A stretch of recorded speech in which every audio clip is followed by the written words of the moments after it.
हमारे सब बड़े यहाँ बैठे हुए हैं मंच पर और छोटे को बिठाल दिया और फिर उतनी तारीफ भी करें, ये डबल मार होती है। पहली मार तो बिठाल दिया, फिर दूसरी मार उसके बाद तारीफ भी कर रहे हैं। तो सर्वप्रथम तो आपके चरणों में नमन करते हुए रंजोर भाई साहब, राजेश भाई साहब, मुकेश भाई साहब और हमारे चाचा खड़े हुए सुनील भाई साहब, सब लोगों के चरणों में नमन करते हुए मैं यह बता दूं कि यह साहेगढ़ था हमारा, है हमारा। जब बड़े भैया आदेश करेंगे सीधे टेढ़े उल्टे जैसे होगा मैं यहाँ आ जाऊंगा। आपका आदेश का आना, अब उसके आगे पीछे कोई किंतु परंतु शब्द है ही नहीं। भैया ने कहा तुम्हें 24 तारीख को आना है, अरे भाई साहब आ जाएंगे, बात खत्म। अब साहेगढ़ जहां हम पढ़े हो, जहां हमने पढ़ाया हो, जहां से निकल के सब पूरे देश में यदि आज स्वामी विवेकानंद विश्वविद्यालय या स्वामी विवेकानंद जी का नाम है तो वह सिर्फ अमरपुर और साहेगढ़ और यहाँ से बड़े भैया के आशीर्वाद से यहाँ से है। हम लोगों की क्या हैसियत थी? इस साहेगढ़ की मिट्टी का कुछ प्रताप था कि आज पूरे देश में स्वामी विवेकानंद और संसार और पूरा साहेगढ़ जाना जाता है। जब बात आती है स्वामी विवेकानंद कहां से आए, हमें नहीं पता। अभी एक जन की उदाहरण बता देता हूं। एक जन कहने लगे अब बीजेपी के समय तो स्वामी विवेकानंद बहुत चल रहा है। हमने कहा सब हम कांग्रेस के समय लाए थे, ये नाम हमें कहां से आया नहीं पता। जो बड़े भैया है हमारे साहेगढ़ में, उन्होंने कहा इस नाम से रखो, हम लोग उनकी आदेश का पालन करते हुए बढ़ चुके, हमें कुछ नहीं पता। और आज जो कुछ भी हुआ उसके लिए भी हमारा कोई योगदान नहीं। हमें खुद पता नहीं कैसे होता जाता, कैसे हो रहा है, कहां कहां हो रहा है।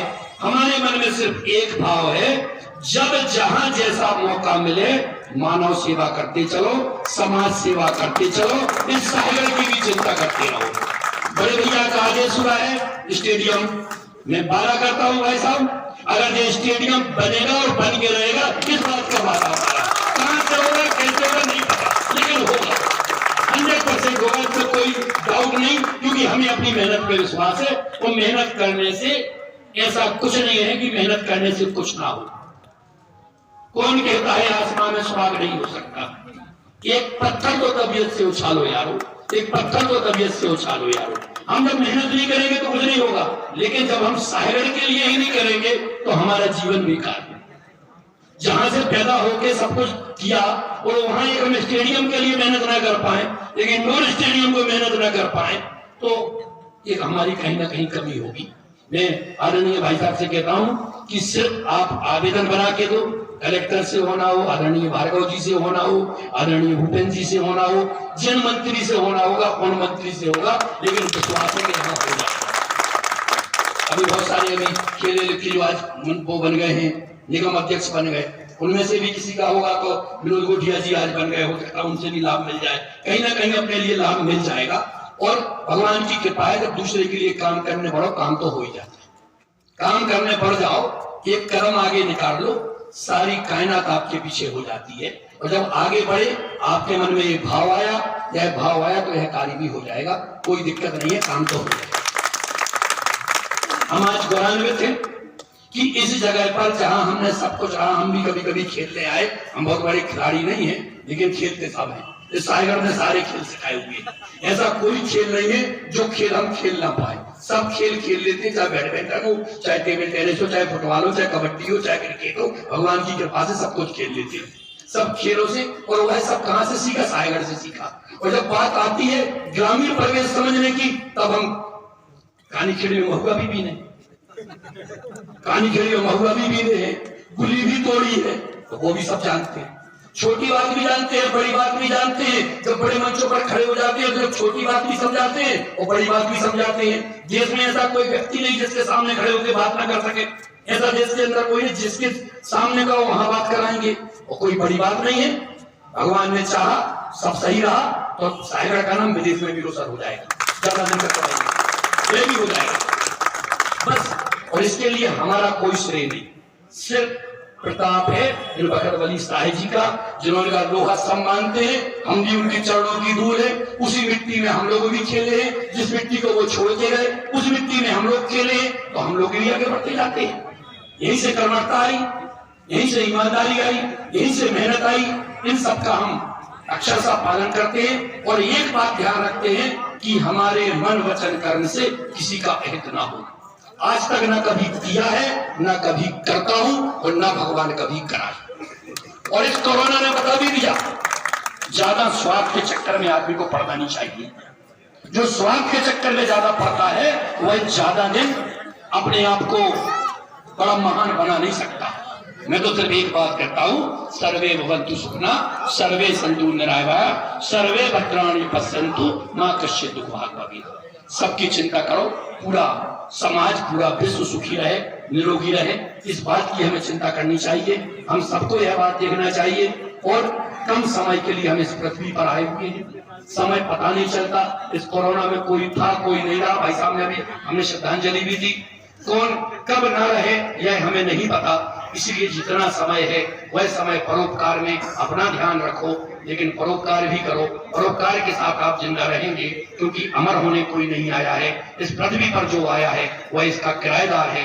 किराएदार मान के इसके जितना समय मिला है उस समय को भोगें, दूसरों को दें, आगे बढ़ते जाएं। ऐसा बढ़ते जाएंगे तो निश्चित तौर पर हमें कुछ ना कुछ लाभ मिलेगा। आदरणीय भाई साहब, इस पे एक मैट होना चाहिए, इस पे मैट होना चाहिए। स्टेडियम बाद में होगा, मैट तो हमारी तरफ से होगा। स्टेडियम बाद में होगा, अगला टूर्नामेंट मैट पे होगा। अच्छा भाई साहब की भैया जैसे कान पकड़ के हमें बोला नहीं, ऐसे कान पकड़ के मैट लिया। नारायण मेरे भाई साहब की गलती मानी, मेरी कोई गलती नहीं, मेरी कोई गलती नहीं, लेकिन यहाँ मैट चाहिए, तब जाके मजा आएगा। अगर अपनी पहले बात हो जाती तो अभी तो इस कार्यक्रम के लिए तो उठा ही लाते, सागर का उठा के अभी तो बिछाई देते, इस बार अगली बार पक्का हो जाता। लेकिन 21 सालों से निरंतर हम इस ग्राउंड पे आते रहे। आदरणीय डॉक्टर साहब बैठे हुए हैं, उनका भी हमें जितना धन्यवाद करें कम है। हमारे सहपाठी के हमारे साथ जिनने पढ़ाई की, सैनल भाई सब बैठे, सल्लू भैया हमारे साथ बैठे हुए हैं, पूरी टीम हमारे साथ की बैठी हुई है। और इस ग्राउंड पे तो हमेशा ही बैडमिंटन के चल रहा है। सब आते थे, कहाँ गए सब बैडमिंटन खेलने, और शाम के समय सब बैडमिंटन के लिए उपलब्ध। जहां समाज किस दिशा में जा रहा है, युवा किस दिशा में जा रहे हैं, कभी कभी सोचने मात्र से भयभीत हो जाते हैं, रोंगटे खड़े हो जाते हैं कि साहब हम किस दिशा में पूरा समाज जा रहा है, हमारी युवा पीढ़ी किस रत में लगती जा रही है। सिर्फ व्हाट्सएप मोबाइल में क्या पूरी जिंदगी निकाल लेंगे। जब तक हमारा शरीर मजबूत नहीं होगा, हमारा स्वास्थ्य मजबूत नहीं होगा, हम इस समाज का कुछ नहीं कर सकते, इस देश का विकास नहीं कर सकते, इस देश को ऊपर नहीं ले जा सकते। तो उसके लिए जरूरी है कि बचपन से ही बच्चों के अंदर खेल की भावना आनी चाहिए। इस खेल की भावना से एक स्पिरिट आती है, एक सामूहिकता आती है, और हमारा शरीर भी बलिष्ठ होता है, हमारे अंदर भाव भी आता है। और सब खड़े हैं, छोटे भी खेलेंगे, बड़े भी खेलेंगे, सहकारिता भी आएगी, सहयोग का भाव भी आएगा और शरीर मजबूत होगा। इन सबके पीछे खुद की बलिष्ठता भी है। यदि हम जब काम करने निकलते हैं समाज के लिए तो सर्वप्रथम हमारा हित होता है। आत्मनो मोक्षार्थ जगत अच्छा, सर्वप्रथम ऐसा काम करो कि समाज का हित हो जाए, तुम्हारा उद्धार तो हो ही जाएगा। समाज का हित करने निकलोगे तुम्हारा उद्धार तो हो ही जाएगा। लेकिन उल्टा हो गया, समाज सिर्फ एक ही चीज में लिप्त है, मैं और मेरा क्या। कितने बड़े बड़े लोग आए, कितने बड़े बड़े सेठ साहूकार आए, कितने बड़े बड़े धनवान लोग आए, क्या उनका नाम लेने वाला कोई है? नाम लेने वाला है तो उसका है जो समाज को कुछ देखेगा।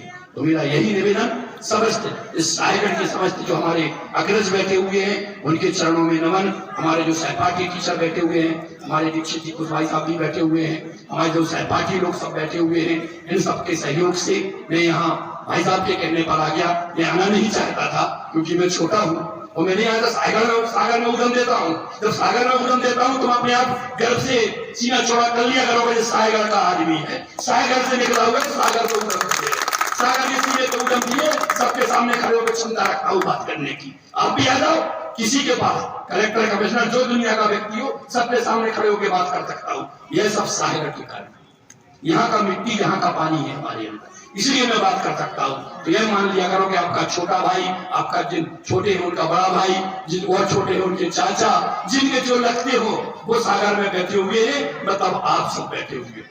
तो सागर में उड़म हम सब आपकी ताकत कर दिए हुए हैं। हमारे सहपाठी यहाँ टीचर है जितने, वह भी बड़े, उनसे हमें गर्व होता है कि भाई हमारे टीचर हमारे साथी ही सब यहाँ। कभी जाएंगे सागर में सब मिल जाएंगे। चलन का फोन आएगा, कब तक आ रहा, हम मिलने वाले अब तो आ ही जाएंगे यार, क्योंकि हम कम आते हैं। कमाने का कारण बड़े भैया लोग हैं, एजुकेशन होता है, मंच पे बैठने में कष्ट होता है, क्योंकि जब बड़े भैया बैठे हो उनके सामने हमें तो अच्छा नहीं लगता। क्योंकि इनके चरणों में हमारी जगह है, वही बैठना चाहिए। अपना जो मान सम्मान हम कुछ भी हो जाए, बड़े भैया ने काम बोले हो गए, कभी बड़े बोले हो ही नहीं सकते। अरे मैं कितना भी बड़ा हो जाऊंगा, बड़े तो उससे बड़े ही होंगे, जो छोटे कैसे हो जाएंगे। कोई भी मकान हो, मकान के ऊपर का छत कभी छोटा हो सकता है क्या? मकान जितना उठा दे और छत तो ऊपर ही जाएगा। भाई साहब लोग छत हैं, हम कहीं पहुंच जाए आप छत ऊपर ही रहेगी। वैसे बड़े भाई लोग हमसे ऊपर ही रहेंगे, हम कभी ऊपर नहीं हो सकते। इतना कह के मैं अपनी वाणी को विराम देता हूँ। जय हिंद, जय भारत, जय विवेकानंद।